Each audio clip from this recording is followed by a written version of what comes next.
Hermanos y hermanas, es de gran bendición tenerlos aquí este día. Recibe una cordial y amorosa bienvenida. Quiero compartirte una escritura que está en Santiago capítulo 1 del versículo 16 al 18. Mis queridos hermanos, no se engañen. Toda buena dádiva y todo don perfecto descienden de lo alto, donde está el Padre, que creó las lumbreras celestes y que no cambia como los astros ni se mueve como las sombras. Por su propia voluntad nos hizo nacer mediante la palabra de verdad, para que fuéramos como los primeros y mejores frutos de su creación. Una vez más, bienvenidos.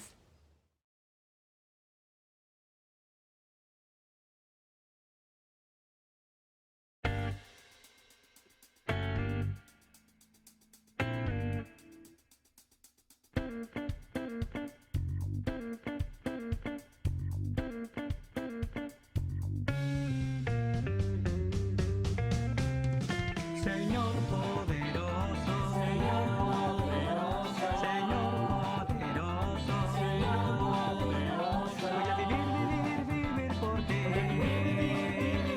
Voy a vivir por ti. Voy a vivir por ti. Trabajar, bautizar, dedicar cada día a ti. Trabajar, bautizar, dedicar cada día a ti. Señor poderoso, Señor poderoso, Señor poderoso, Señor poderoso. Voy a amar por ti. Voy a amar por ti. Voy a amar por ti. Voy a amar por ti. Trabajar, bautizar, dedicar cada día a ti. Trabajar, bautizar, dedicar cada día a ti. Señor poderoso, Señor poderoso, Señor poderoso, Señor poderoso. Voy a servir por ti. Voy a servir por ti. Voy a servir por ti. Voy a servir por ti. Trabajar, bautizar, dedicar cada día a ti. Trabajar,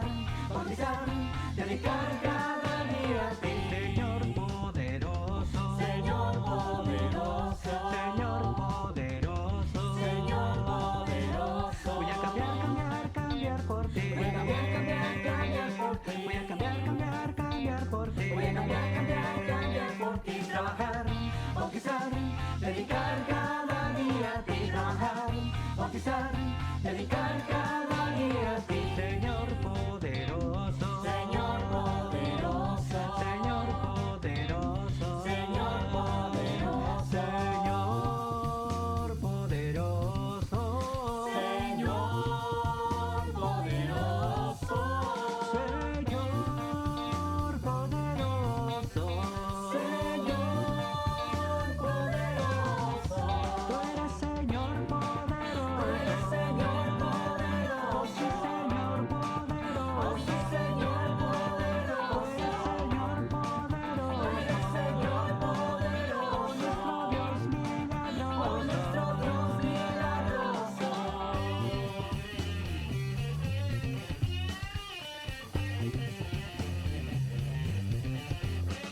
Señor poderoso, Señor poderoso, Señor poderoso, Señor poderoso. Voy a vivir por ti. Voy a vivir por ti. Voy a amar por ti. Voy a amar por ti. Voy a servir por ti. Voy a servir por ti. Voy a cambiar por ti. Voy a cambiar por ti. Trabajar, bautizar, dedicar cada día a ti. Trabajar, bautizar, dedicar cada día a ti. Señor poderoso, Señor poderoso, Señor poderoso, Señor poderoso.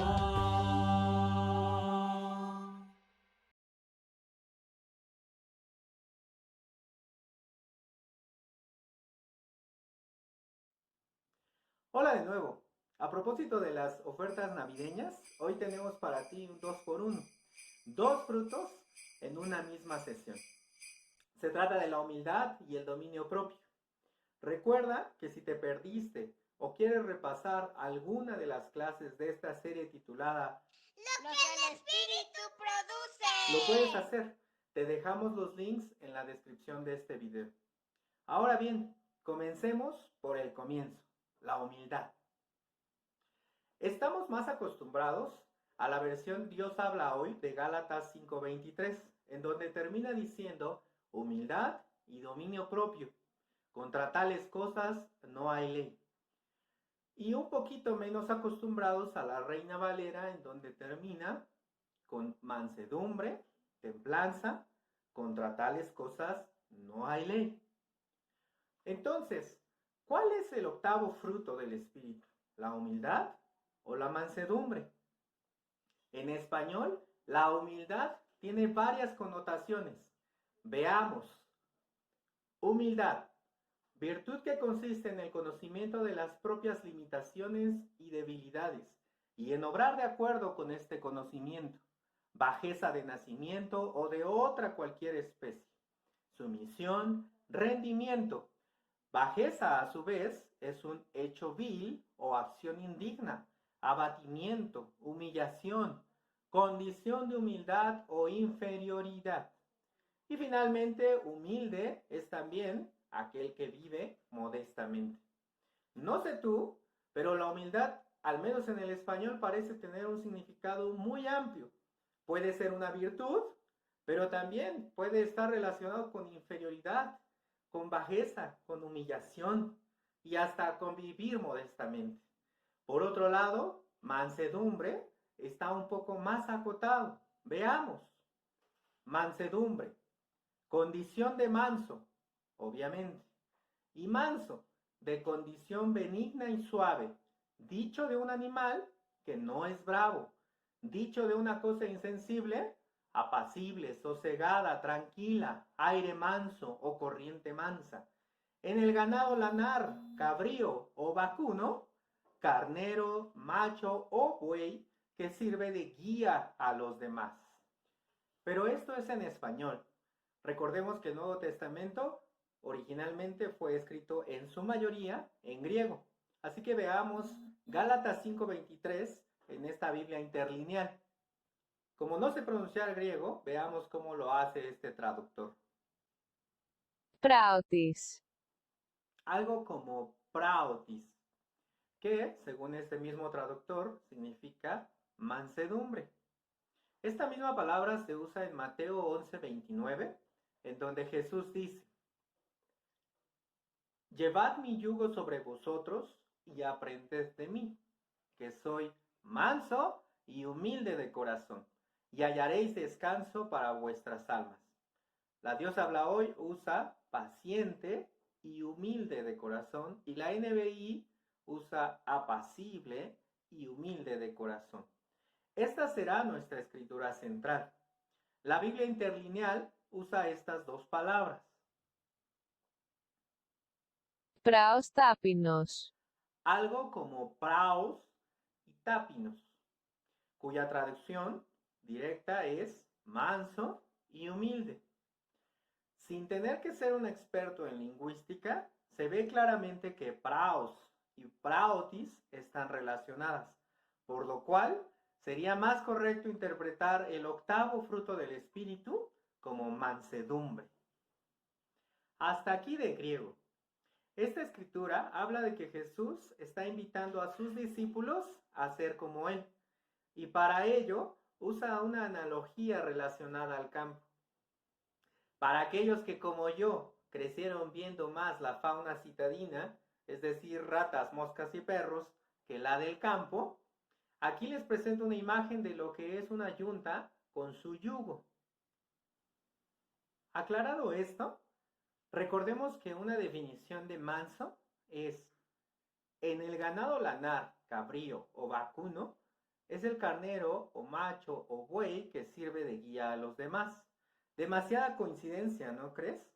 Si esto no es una coincidencia, entonces Jesús se estaba comparando a sí mismo como ese animal manso que sirve de guía a los demás. Es decir, un animal manso que se sometía a su vez a una autoridad superior.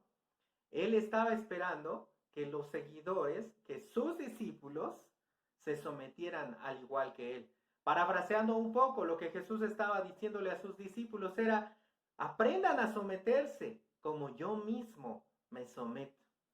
Algunos de nosotros escuchamos la palabra sometimiento y como que se nos regresa. Le tenemos mucho repudio y nos recuerda a algo arcaico, a algo antiguo, desde las monarquías precisamente, que abusaban ampliamente de su poder y que en su mayoría tuvieron que ser derrocadas por medio de la fuerza, la violencia y el derramamiento de sangre, hasta nuestros días, en donde también podemos relacionarlo con crímenes como la trata de personas, la violencia intrafamiliar y el abuso infantil. Situaciones horrendas que deben ser erradicadas de nuestro planeta. Sin embargo, el repudio no debería estar dirigido hacia el sometimiento en sí, sino ante qué o quién estamos sometidos. Todos estamos sometidos de alguna forma a algo. Ya lo dijo también Jesús en Juan 8:34. De cierto os digo que todo aquel que hace pecado, esclavo es del pecado. Entonces, el problema real radica en someternos ante el pecado, en ser mansos ante él. Claramente Jesús no fue manso ante el pecado y claramente también el fruto del Espíritu no es la mansedumbre ante el pecado. Aquí vale la pena detenernos un poco y preguntarnos, ¿ante qué pecado o pecados estamos sometidos? Quizás estamos tan acostumbrados a ellos que cueste trabajo reconocerlos nuevamente y ser conscientes de ellos. Al menos ante nosotros mismos. Porque la mayoría de las veces, ante los demás, quienes nos rodean, es claro cuáles son esos pecados. De esta manera, reconocerlos tal vez sea el camino para de nuevo recuperar la sensibilidad, muchas veces perdida, ante la gravedad de nuestros propios pecados. Ahora bien, imaginemos la escena. Tal vez muchos dándose codazos, que el maestro va a hablar. Y ya con toda la atención prestada, Jesús les dice, aprendan de mí que soy manso. De todos los rasgos de carácter que Jesús pudo elegir para describirse a sí mismo, eligió manso. Jesús pudo haber dicho algo como, aprendan de mí que soy sabio, poderoso, inquebrantable, que soy innovador, inteligente, persistente, que soy imparable, inevitable. Tal vez más de uno hubiera alzado la mano y se hubiera apuntado para seguirlo, para imitar su ejemplo. Tal vez hubiera tenido más discípulos, porque al igual que sus contemporáneos buscaban en Jesús un guerrero que los liberara del imperio romano, también nosotros hoy en día le damos nuestro like o seguimos o admiramos a los más intrépidos y atrevidos, no a los más mansos. Recientemente fueron las elecciones presidenciales de Estados Unidos, uno de los países con mayor poder militar, económico y tecnológico del mundo. ¿Te imaginas a Trump o a Biden diciendo, voten por mí, que soy manso? Para nada.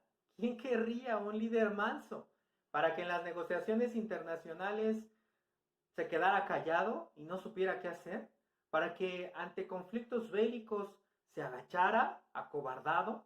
¿O para que ante crisis sanitarias no supiera qué hacer y solo le preguntara al de al lado, o solamente dijera o declarara, ¿todo está bien? ¿Vamos súper bien? Claro que no. ¿Quién querría eso? Y es que nuestro concepto de manso es más parecido a tibio, enclenque, aguado, ¿cierto? Pero de nuevo, hay que recordar, lo importante es ante qué o ante quién somos mansos. Jesús estaba a un abismo de distancia de ser tibio. Si lo hubiera sido, ¿por qué estaríamos en el 2020 después de su nacimiento? Pero entonces, ¿por qué imitar su ejemplo? ¿Por qué buscar desarrollar el fruto de la mansedumbre en nuestra vida? Ya lo hemos dicho antes, porque lo importante es ante quién o ante qué estamos sometidos. Jesús se sometió a sus padres, dice la Biblia. Así que Jesús bajó con sus padres a Nazaret y vivió sujeto a ellos. Lucas 2:51. Pero también les dijo, ¿por qué me buscaban? ¿No sabían que tengo que estar en la casa de mi padre? Jesús fue entregado a la muerte por Pilato, pero también le dijo, no tendrías ningún poder sobre mí si no se te hubiera dado de arriba. Juan 19:11. Entonces, ¿ante quién estaba sometido realmente Jesús? ¿Lo ves? Claro que ante Dios. Tal era su sometimiento que le dijo, Padre mío, si es posible, no me hagas beber este trago amargo, pero que no sea lo que yo quiero, sino lo que quieres tú. Mateo 26:39. Y la respuesta de Dios fue un rotundo no. Y ese precisamente es el llamado, el nivel de compromiso al que Jesús estaba llamando a sus discípulos, a someterse a Dios. ¿No crees que Dios, que estuvo dispuesto a entregar a su Hijo único a la cruz, también está dispuesto a permitirnos a nosotros pasar por pruebas? Y que al igual que a Jesús le respondió que no ante su última petición, también algunas veces su respuesta ante nuestras oraciones será un no. Espero que desde esta perspectiva puedas mirar la magnitud del llamado que hace Jesús a sus discípulos a ser mansos, o en otras palabras, a desarrollar el fruto del espíritu de la mansedumbre en nuestra vida. No sin la debida recompensa de aceptar ese yugo ligero. Hallaréis descanso para vuestras almas. El yugo del pecado también tiene su recompensa y todos hemos sido testigos o lo hemos experimentado. ¿Qué clase de recompensas da el pecado? Solo por mencionar algunas, está la soledad, la violencia, la corrupción, el abuso, el rencor o la falta de perdón, las familias destruidas y hasta las adicciones. O como dice Romanos 6:23 acertadamente, el pago que da el pecado es la muerte. Si algo puedes recordar de esta clase, que no sean las raíces etimológicas, ni mi mala pronunciación del griego o del español, sino más bien sea la pregunta, o más bien la respuesta a la pregunta, ¿ante quién soy manso? ¿Ante quién estoy sometido realmente? ¿Ante quién o ante qué? Matilda, si en una mano tengo 6 naranjas y en otra mano tengo 8, ¿qué tengo? Unas manotas, maestra. Papá, ¿qué se siente tener un hijo tan guapo? No sé, hijo. Pregúntale a tu abuelo. El dominio propio, el último de los frutos listados por Pablo, aunque en mi opinión son muchos más los frutos que del Espíritu Santo pueden brotar. Por ejemplo, Pedro escribió, esfuércense por añadir a su fe virtud, a su virtud entendimiento, al entendimiento dominio propio, al dominio propio constancia, a la constancia devoción a Dios, a la devoción a Dios afecto fraternal y al afecto fraternal amor. Segunda de Pedro 1 del 5 al 7. O sea que si en algo estaban de acuerdo Pablo y Pedro, era en la importancia del dominio propio. Ahora veamos nuestra escritura central para hablar de este tema. Proverbios 16:32. La versión NBI dice: más vale ser paciente que valiente, más vale el dominio propio que conquistar ciudades. Y la Dios habla hoy: más vale ser paciente que valiente, más vale vencerse uno mismo que conquistar ciudades. Su definición es bastante sencilla. Tener dominio propio significa vencerse a uno mismo. Popularmente este proverbio se atribuye a Salomón, el rey, y no cualquier rey, el hijo de David. Un rey sabio que reconocía que era más valioso y más importante conquistarse a uno mismo que a ciudades enteras. Seguramente Salomón sabía de lo que hablaba cuando plasmó este proverbio. Si su padre, David, se hubiera dominado a sí mismo, no hubiera matado o mandado a matar a Urías el hitita, y no se hubiera involucrado tampoco con su esposa, con la esposa de Urías, Betsabé. No hubiera tenido que morir el primer hijo de esta unión, y tampoco hubiera podido nacer Salomón, que, como sabes, era el segundo hijo de esta relación. Luego David fue a consolar a su esposa y se unió a ella. Betsabé le dio un hijo, al que David llamó Salomón. El Señor amó al niño. Por otro lado, si Salomón se hubiera dominado a sí mismo, tampoco hubiera terminado sus días con 700 esposas y 300 concubinas. Además de la hija del faraón, el rey Salomón amó a muchas mujeres extranjeras: moabitas, amonitas, edomitas, sidonias e hititas. Es decir, mujeres de las naciones con las que el Señor había prohibido a los israelitas establecer relaciones matrimoniales, porque seguramente harían que sus corazones se desviaran hacia sus dioses. Pero Salomón, enamorado, se unió con ellas. Pero estaba enamorado. Si Salomón se hubiera dominado a sí mismo, no hubiera terminado como un idólatra. Podemos pensar valientes reyes y juzgarlos y querer quemarlos en leña verde, pero eso es poco productivo. Hay algo más productivo que podemos hacer al ver estos ejemplos. Es voltear a ver a alguien más. Tú ya sabes, al del espejo. Pero antes, veamos un ejemplo más, el de Alejandro Magno. ¿Qué te parece esta búsqueda? Mayor conquistador de la historia. Y aparece inmediatamente Alejandro Magno. Y como Google no se equivoca, no es cierto, sí se equivoca, pero muchos historiadores también consideran que los logros que tuvo Alejandro Magno son casi inigualables. Él solamente vivió 33 años. Tal vez muchos de ustedes que son muy jóvenes pueden pensar: ¿tan solo vivió 33 años? Pues ya estaba bien ruco.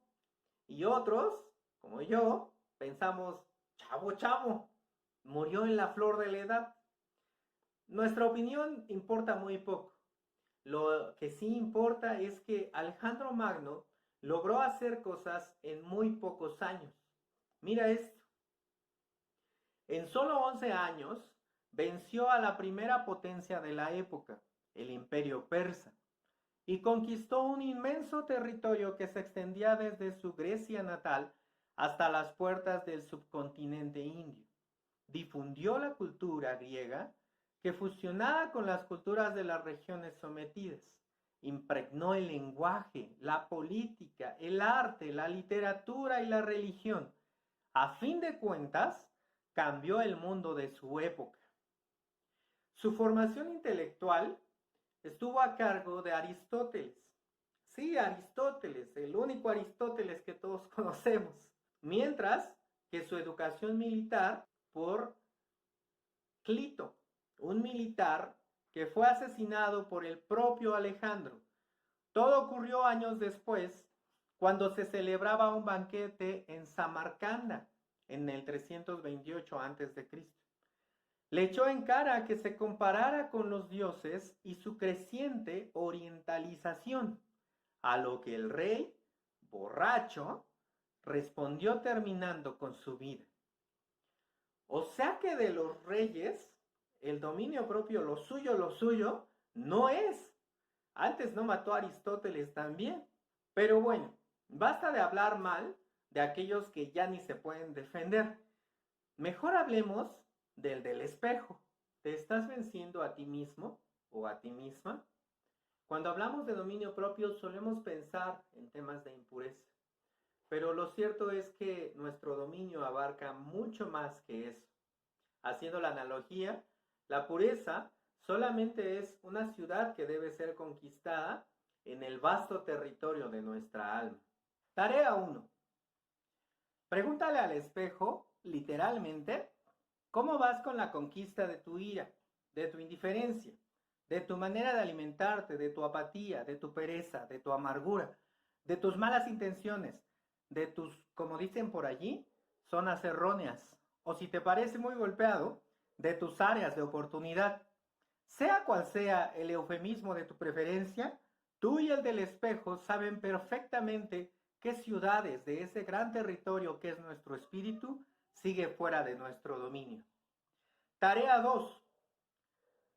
Después de que hagas ese ejercicio frente al espejo, haz lo mismo, pero ahora frente a tu esposa o esposo, frente a tu novio o novia, amigo o amiga, hijos o hijas, o padre o madre, o mejor aún, frente a todos ellos. Y prepárate para escuchar la verdad. Prepárate para el bombardeo de tu territorio. Como conclusión de este fruto del espíritu, cabe hacer la analogía que conquistar ciudades en la antigüedad requería un exorbitante costo en lo material y en vidas humanas. No tendría por qué la conquista más grande de nuestra vida, es decir, la conquista de nosotros mismos, ser gratuita o llegar solo por esperarla. Para cerrar con la serie, Lo que el espíritu produce. quiero hacer una última analogía. El metabolismo, como sabes, es un conjunto de reacciones químicas que se efectúan dentro de las células de los seres vivos, entre ellos nosotros, básicamente para convertir nuestros alimentos en energía y esa energía poderla gastar en cada una de nuestras actividades. También es bien sabido que si la cantidad de alimento que ingerimos supera la energía que gastamos, se genera un excedente en forma de grasa. Este es un buen diseño, puesto que en la antigüedad, cuando el ser humano era cazador y recolector, era rara la ocasión que había este tipo de excedentes. Entonces había que almacenarla de alguna forma.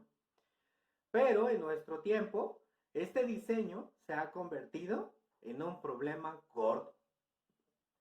De la misma manera, si la enseñanza que recibimos no la llevamos a la práctica, es decir, no la gastamos, por poner un ejemplo, si hoy no somos más amorosos, gozosos, pacíficos, pacientes, amables, bondadosos, con mayor fe, mansos y con mayor dominio propio, entonces todo este excedente de conocimientos, enseñanza y ejemplos también nos estará únicamente engordando. O sea, que algunos de nosotros seremos doblemente gordos, físicamente y espiritualmente. La buena noticia es que esto también podemos revertirlo. Claro, con su correspondiente inversión. Así que no nos acostumbremos a sentarnos frente al televisor, el celular o la tableta a botanearnos la palabra de Dios, sino más bien pongámosla en práctica. Hacer músculo duele. Tener un cuerpo saludable cuesta. De la misma manera, tener un espíritu sano y que se mantenga en constante crecimiento también puede doler. Pero duele más seguir siendo los mismos. Duele más conocer a Dios inútilmente. Gracias y espero que todo esto haya sido de ayuda para dar más fruto, los frutos del Espíritu. Hasta luego.